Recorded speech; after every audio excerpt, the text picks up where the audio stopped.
कोणाला सांगू. मी म्हटलं म्हातारे पाणी कोण नसतं. कसा कान देऊन ऐकते बघा.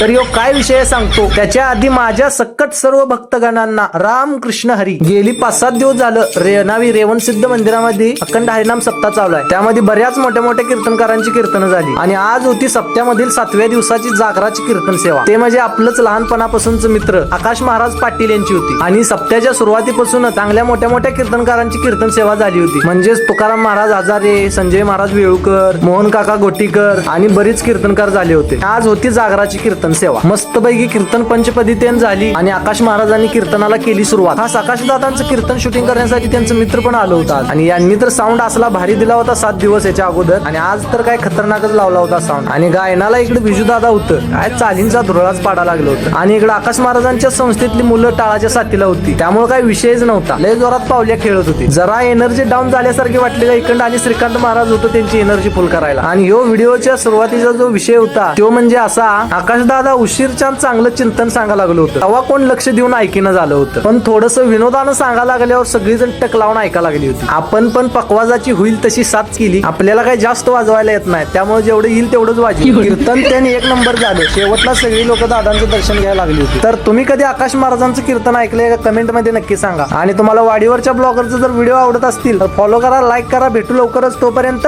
रामकृष्ण हरी.